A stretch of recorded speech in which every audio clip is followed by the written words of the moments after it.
کیا آپ وہ بھول گئے ہیں جب بیت المقدس پر یہودیوں اور صہیونیوں کا قبضہ ہوا تو انہوں نے سلطان صلاح الدین ایوبی کی قبر پہ آ کے ٹھڈے مارے تھے اور کہا تھا اٹھ اور ہمارا مقابلہ کر۔ صلاح الدین ایوبی کی زندگی میں تو کوئی ان کے سامنے کھڑا نہ ہو سکا۔ یہ اصل صلاح الدین ایوبی کی قبر کو ٹھڈا نہیں تھا، یہ امت مسلمہ کو جھنجھوڑا گیا تھا، اس کو اٹھایا گیا تھا۔ لیکن ہم نے کہا میاں ہم اتنے سو گئے ہیں، ہم تو سورہ اسرافیل سے ہی جاگیں گے، اس سے قبل تو ہم بیدار نہیں ہوگے۔ آئیے اب سلطان صلاح الدین ایوبی کی کہانی بھی سنتے ہیں۔ یہ اسلام کا مجاہد اعظم، یہ حلال اور صلیب کی جنگوں کا ہیرو، اور جس پہ امت اسلامیہ کو آج بھی ناز ہے، اور آج صدیاں گزرنے کے بعد یہ سینوں میں دل کی طرح دھڑکتا ہے۔ سلطان ایوبی کا نام آج بھی دلوں پہ نقش ہے، اور اس کا نام سن کے مردہ جانوں کے اندر بھی زندگی کی حرارت پیدا ہو جاتی ہے۔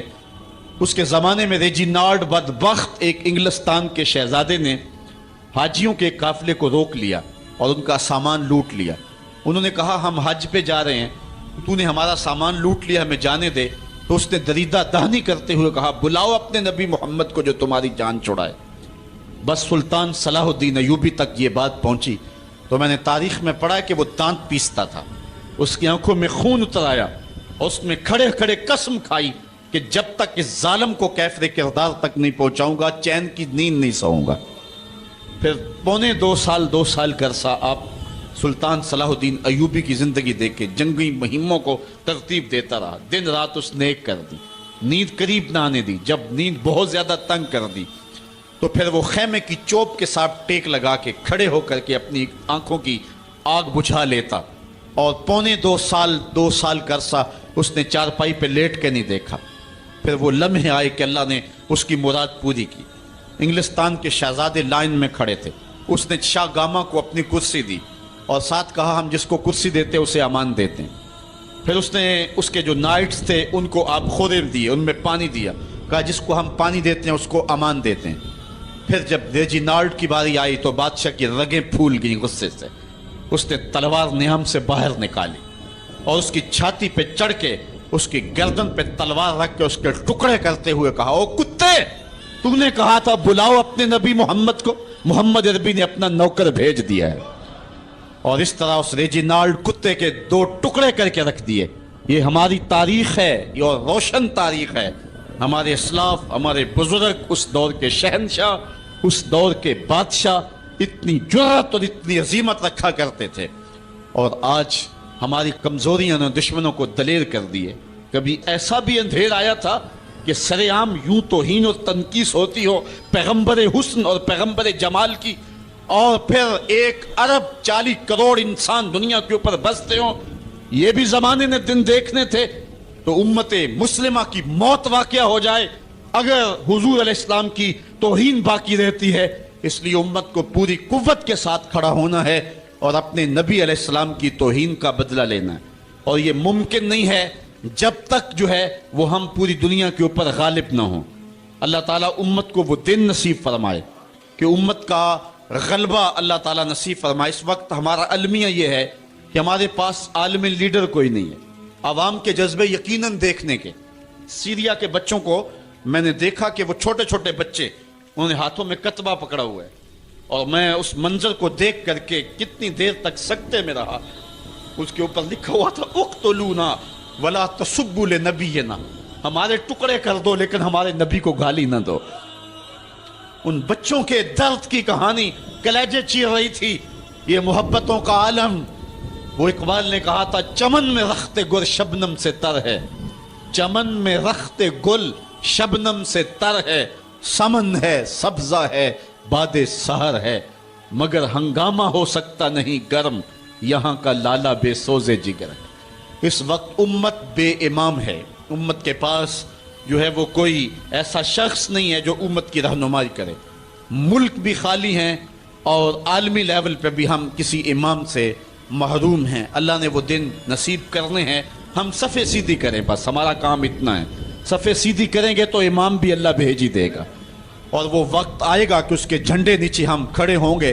اور ہم نے تاریخ میں پڑھا ہے، کتب صحاح میں موجود ہے، بخاری اور باقی کتابیں اٹھائیں، ہمیں اس وقت کی بشارت دی گئی ہے کہ جب اساکر اسلام ترتیب پائیں گے اور پھر امام بھی آ جائے گا اور پھر امت مسلمہ وہ بانکپن پائے گی کہ صحیح حدیث میں آتا ہے کہ اگر کوئی یہودی کسی پتھر کے پیچھے یا درخت کے پیچھے چھپ کر کے پناہ مانگنا چاہے گا تو وہ پتھر مسلمانوں مجاہدوں کو بول کر کے کہے گا ادھر آ یہ ظالم میرے پیچھے چھپا ہوا ہے.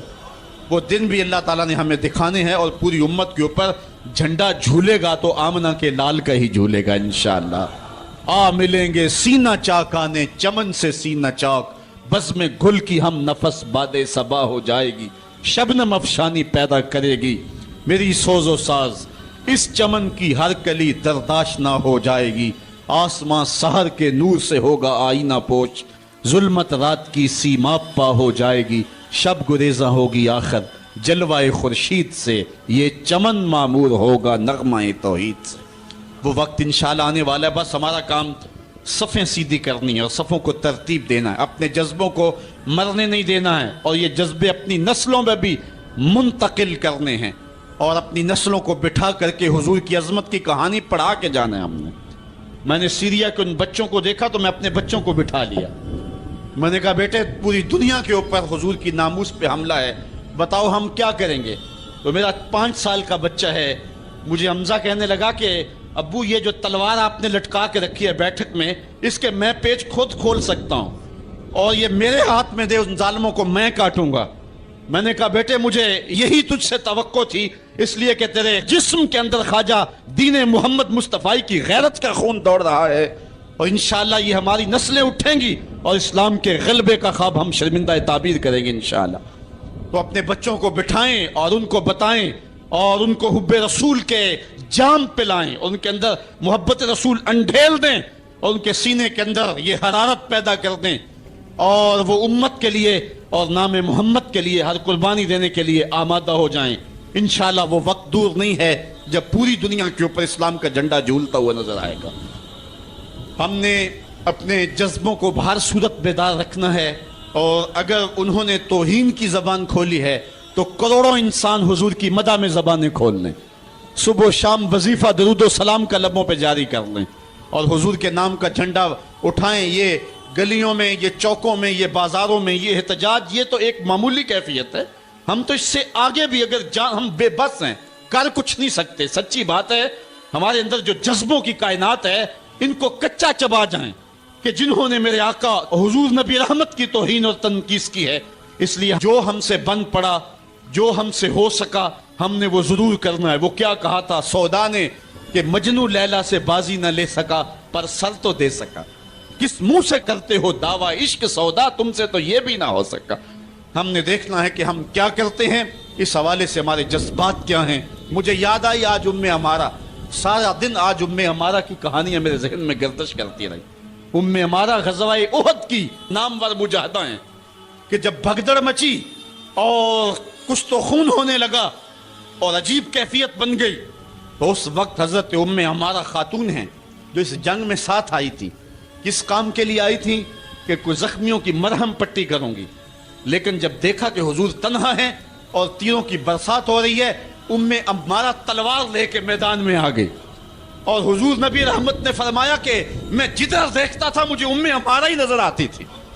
اگر ادھر سے حملہ ہوتا آگے ہمارا کھڑی ہوتی, اگر ادھر سے حملہ ہوتا تو ہمارا کھڑی ہوتی. میں کہتا ہمارا تیرے نام پہ میری نسلیں قربان, جس نے محمد عربی کی آبرو کا پہرا دیا. اللہ اکبر.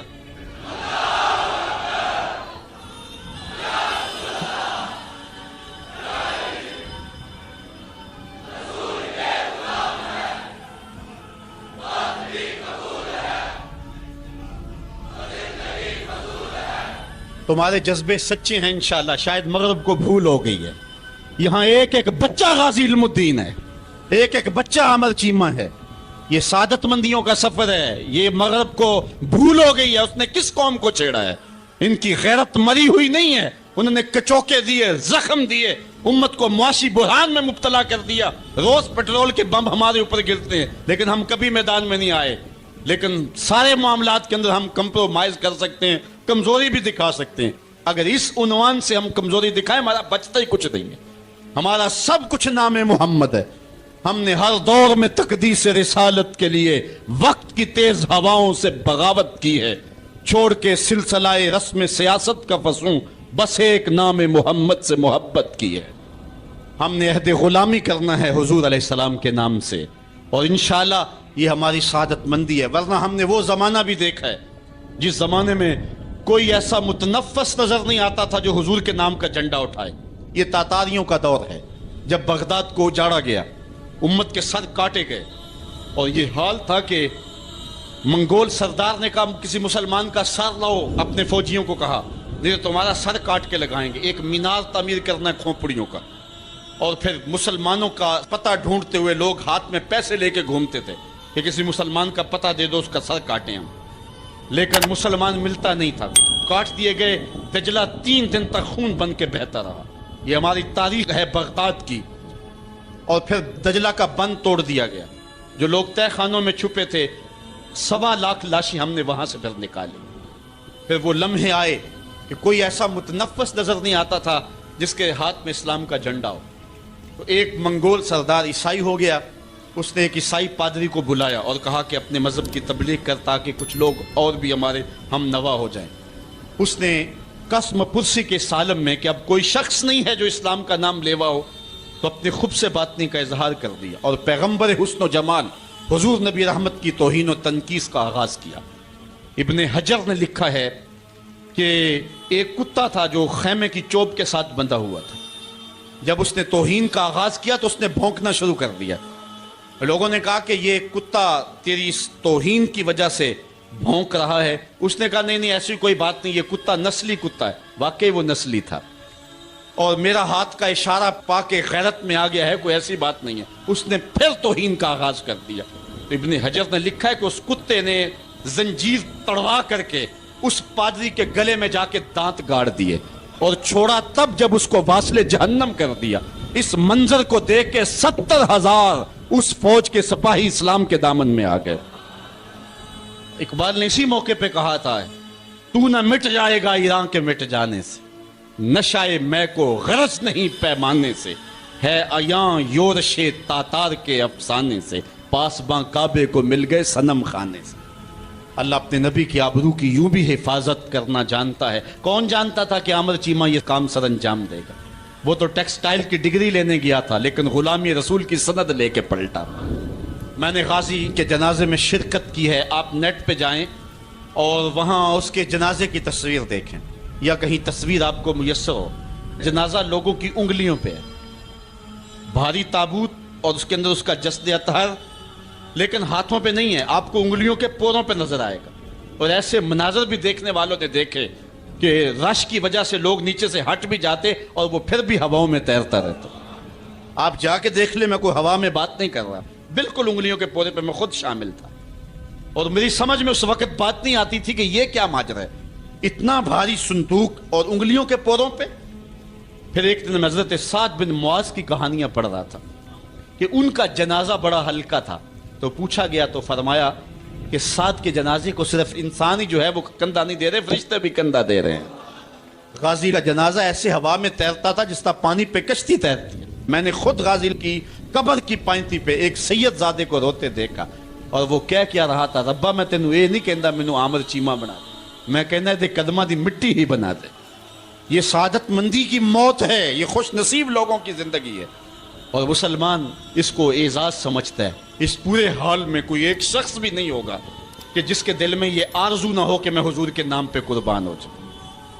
ایک ایک شخص کے سینے کے اندر، میں سمجھتا ہوں میرا ہی سینہ، لیکن نہیں، ہر شخص کا سینہ یہی ہے، اور ہر شخص کے اندر کے جذبات یہ ہیں، یار یہ دھڑا کیا ہے زندگی میں حضور کے بغیر؟ سب کچھ حضور ہی ہیں، اور ہماری زندگی کا سب سے قیمتی اثاثہ حضور کی ذات ستودہ صفات ہے۔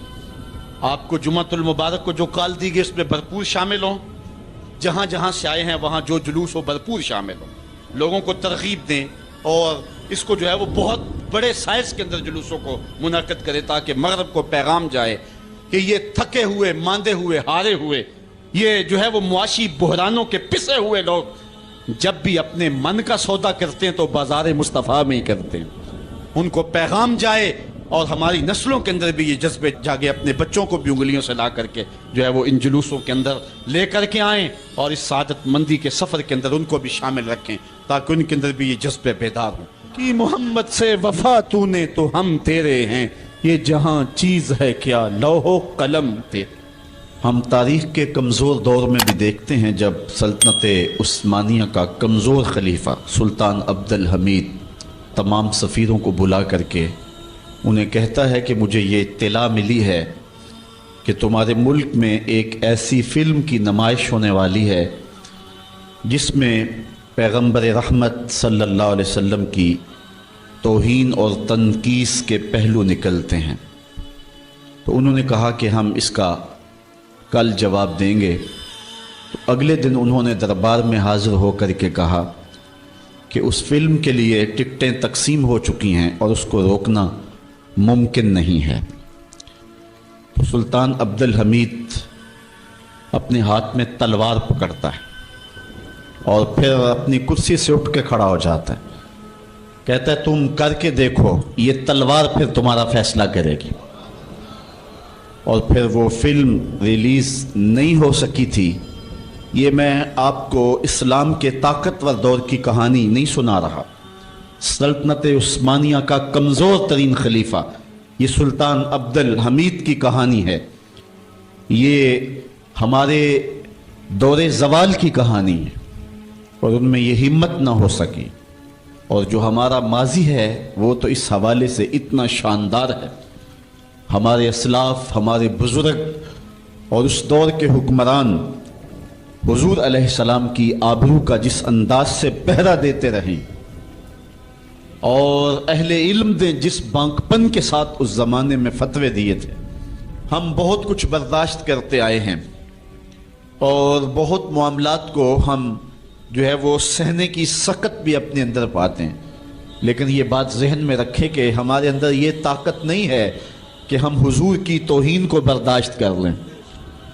ہمارا سب سے قیمتی اثاثہ اور کائنات کی سب سے بڑی دولت حضور کی آبرو ہے، اس کی جو بھی ہمیں قیمت دینا پڑی ہم ہر صورت کے اندر وہ قیمت ادا کر کے ناموس رسالت کا پہرا دیں گے انشاءاللہ۔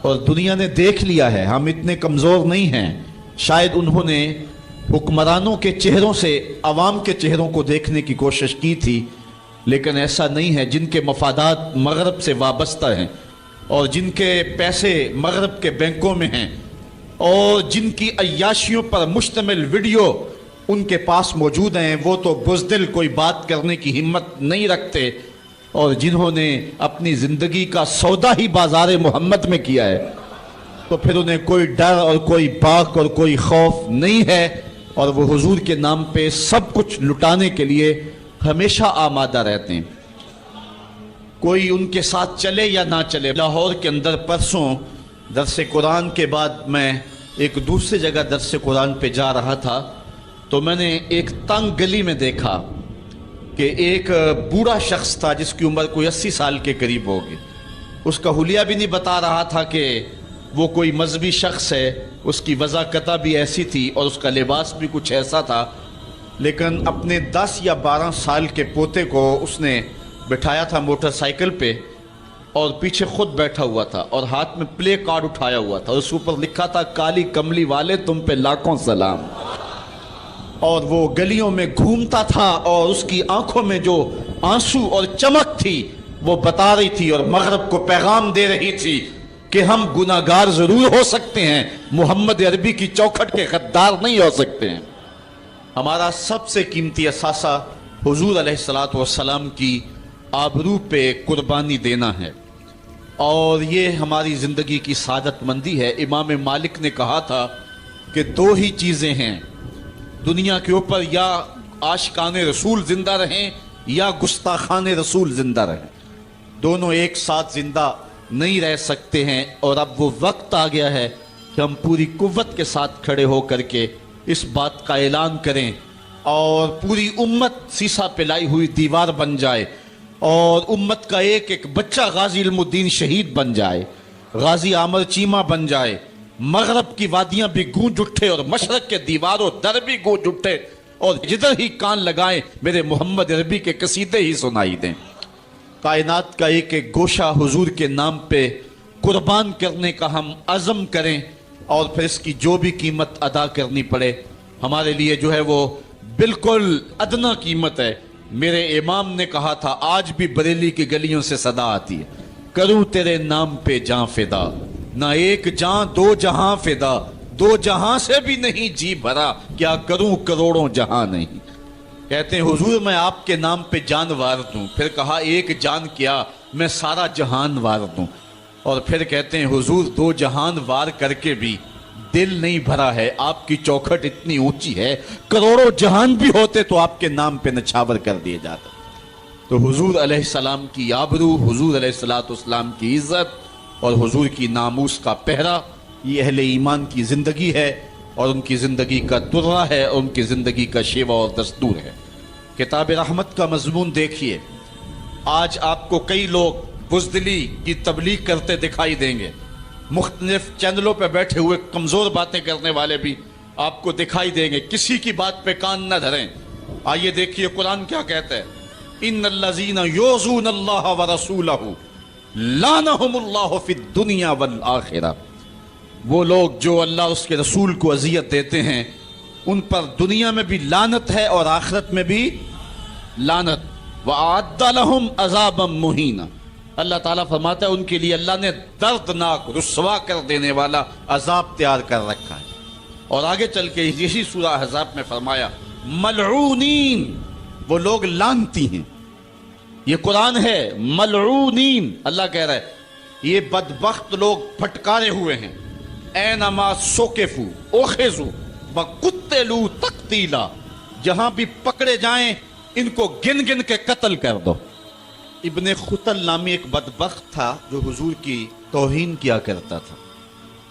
آقا کریم علیہ السلام جب مکے سے ہجرت کر کے مدینہ تشریف لائے، مدینے سے پھر دوبارہ مکے میں جب حضور جلوہ فراز ہوئے اور فتح مکہ کا روشن واقعہ ہمارے سامنے ہے، تاریخ آپ پڑھیں، اس وقت حضور علیہ السلام نے حکم دے دیا تھا کہ جو معافی مانگے اسے معاف کر دو، جو دروازے بند کر لے اسے معاف کر دو، جو امن مانگے اسے امان دے دو، جو ہتھیار پھینک دے اسے امن دے دو، جو معذرت کرے اس کی معذرت قبول کر لو۔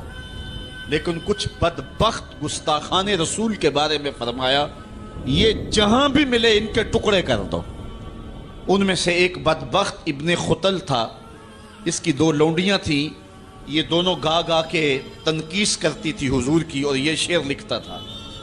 ابن خطل جب حضور علیہ السلام کے لشکر کو مکے میں آتا ہوا دیکھتا ہے تو اپنی جان بچانے کے لیے کعبے کے پردے کے اندر چھپ گیا۔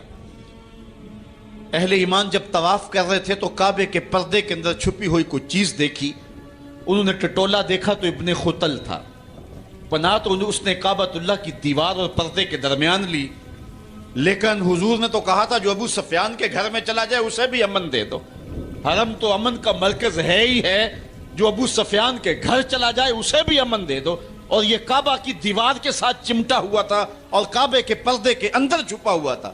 صحابہ نے عرض کی حضور ابن خطل یہاں چھپا ہوا ہے، فرمایا اس کو یہیں سے نکال کے قتل کر دو۔ چاہے زمزم اور مقام ابراہیم کے درمیان جو جگہ ہے یہاں ابن خطل کو قتل کر دیا گیا، اس ناپاک کے گندے خون سے حرم کی زمین کو پاک رکھا جاتا اور اس کو حرم سے باہر نکال کر کے قتل کر دیا جاتا۔ یہی قتل کرنے کا حکم دیا، کیوں؟ زمانے کو بتلانا مقصود تھا کہ حضور کا گستاخ چند سانسیں بھی زندہ رہنے کا حق نہیں رکھتا ہے، اس کو وہیں قتل کر دو۔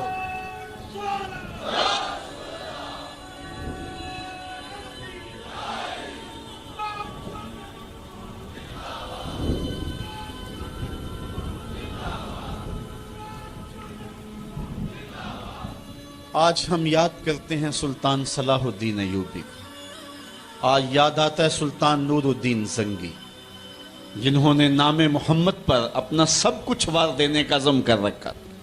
دنیا پہ کتنے حکمران آئے ہیں، آج دنیا ان کا نام بھی نہیں جانتی، لیکن کیا وجہ ہے کہ سلطان ایوبی کا نام لبوں پر آئے ادب سے پلکیں جھک جاتی۔ عقیدت اور احترام کے جذبات سینے میں پیدا ہوتے ہیں. کیوں؟ اس لیے کہ حضور علیہ السلام کے نام پر اس نے وفا کی ہے، اور یہ رب کا وعدہ ہے کہ جو میرے رسول سے وفا کرے گا پھر اس کو میں مرنے نہیں دوں گا. اقبال نے اپنا سارا فلسفہ شعر میں نچوڑا ہے کہ محمد سے وفا تو نے تو ہم تیرے ہیں، یہ جہاں چیز ہے کیا لوح و قلم تیرے. تو حضور کے نام پہ جن لوگوں نے وفا کی ہے رب نے پھر انہیں مرنے نہیں دیا. آج بھی سلطان صلاح الدین ایوبی کی قبر بھی زندہ ہے، آج نور الدین زنگی کی قبر بھی زندہ ہے.